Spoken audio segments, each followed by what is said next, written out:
Enfin, c'est une moyenne, 3 ans de notre vie. Il y a des gens qui y passent beaucoup de temps, d'autres qui y passent beaucoup moins de temps. On en parle avec Julien Damon. Bonjour à vous. Bonjour. Bienvenue sur Sud Radio.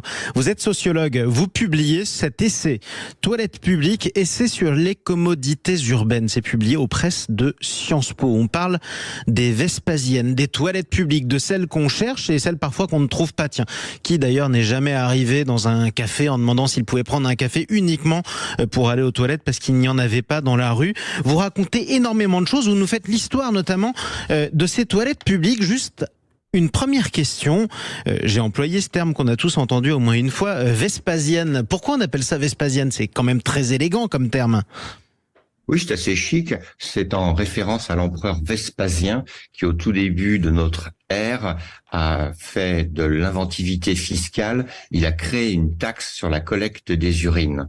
Taxe sur la collecte des urines parce que les tanneurs avaient la possibilité de récupérer les brocs dans lesquels les messieurs, parce que ça ne concernait que les messieurs, pouvaient se libérer. Et l'empereur Vespasien est aussi connu parce que, comme son fils lui aurait dit, c'est quand même pas chic ce que tu fais, papa, il aurait dit l'argent n'a pas d'odeur. Et donc, au 19e siècle, le préfet Rambuteau à Paris, a fait baptiser Vespasienne les urinoirs qui existaient dans l'espace public à Paris. Et comme ça, ça faisait plus chic. Alors que, en fait, l'anecdote historique raconte que, les tanneurs se servaient de ce qu'ils récoltaient dans les toilettes justement pour faire du cuir. C'est quand même très particulier. C'était l'économie circulaire à l'époque. Revenons maintenant sur l'histoire des toilettes publiques, notamment en France. Vous avez parlé de ces taxes. Alors justement, la gratuité ou pas de ces toilettes publiques, et vous le dites dans votre essai, c'est un véritable enjeu. Oui, c'est un enjeu capital.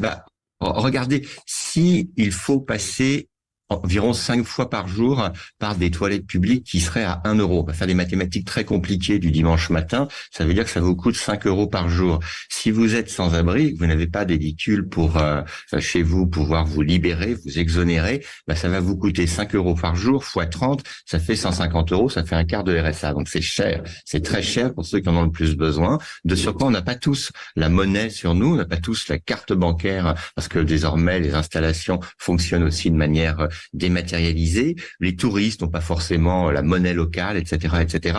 Donc, même si la gratuité n'existe pas, ça a toujours un coût. Je pense que ce qui est offert dans l'espace public, ce qui est ouvert dans l'espace public, devrait être le plus souvent possible gratuit. Ouais. En tout cas, c'est ce que dit aussi ce député insoumis de Toulouse, François Piquemal, pardonnez-moi, qui cette semaine a déposé une proposition de loi avec une autre parlementaire pour faire installer davantage de toilettes dans les villes et villages de France. Il y en a moins qu'il y a un siècle?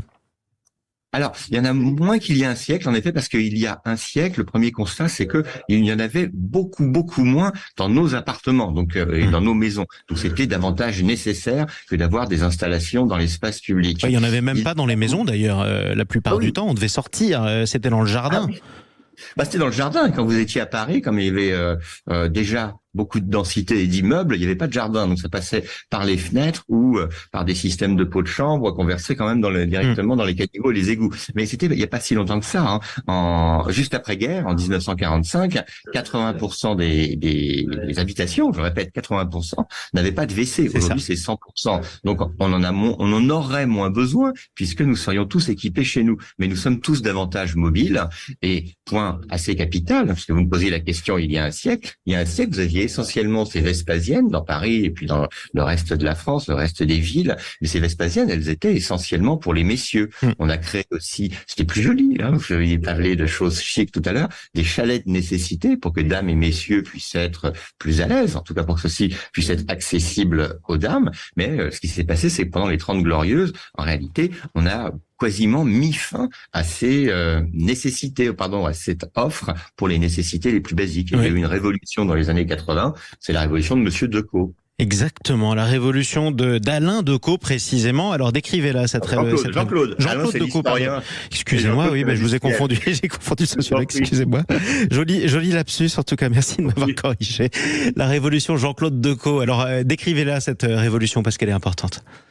Bah là, on peut la décrire de façon très française en faisant cocorico. On parle souvent là des industriels géniaux américains qui inventent dans leur garage les ordinateurs, la révolution numérique. Ce qu'a inventé Jean-Claude Decaux, c'est dans son garage, lui, à Roubaix, le mobilier urbain, les abribus. Il a inventé ça. Et après, avec ses équipes, ils ont inventé les Sanisettes. Sanisettes, la première, a été implantée en 1980 à Paris. Ce sont des appareils automatiques de nettoyage à nettoyage automatique où hommes et femmes peuvent passer le temps nécessaire pour s'exonérer. Et ceci s'est déployé à Paris d'abord, un peu partout en France et puis un peu partout dans le monde. Alors le Sanisette est une marque déposée, mais qu'est-ce que c'est? Ce sont des sanitaires à nettoyage automatique. Alors évidemment, ça a des vertus, ça a des défauts, ça provoque des inquiétudes, mais au total, certains soutiennent, et j'en suis, que ça a été une révolution urbaine. Oui, ça a été une révolution urbaine. Ça a remplacé ce qu'on pouvait voir dans un certain nombre de photographies que vous remontrez dans votre ouvrage, notamment, ces urinoirs ronds qui étaient en plein boulevard Sébastopol et qu'on surnommait les tasses ou alors les théières. C'était quand même assez particulier. Question importante, vous l'avez dit, j'y reviens.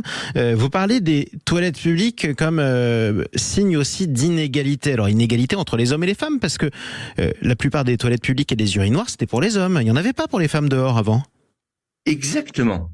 Il y en avait extrêmement peu, et si ça n'était pas interdit par le droit, ça n'était pas dans les mœurs que les femmes puissent fréquenter la rue. Elles restaient chez elles, à la boutique, quand on est en ville. Et pour les dames, c'est devenu un sujet de préoccupation, oui, à la fin des années 70, début des années 80. Quand vraiment les mouvements féministes ont pu souligner à très juste titre que l'espace public avait été trop créé par des hommes, seulement pour des hommes. Et ces sanisettes de type Decaux ont, elles, permis l'accès indifférencié à ces édicules dont on a tous besoin. Pour une raison toute simple, c'est qu'il n'y a qu'une seule personne à la fois dedans. Alors vous revenez aussi sur les urinoirs, vous dites que c'est un signe d'inégalité en faveur des hommes. Qui n'a jamais été en soirée ou dans un festival et constaté eh bien qu'il y avait beaucoup plus la queue à la sortie des toilettes des femmes, à l'entrée des toilettes des femmes qu'à l'entrée des toilettes des hommes. Ça s'explique comment ?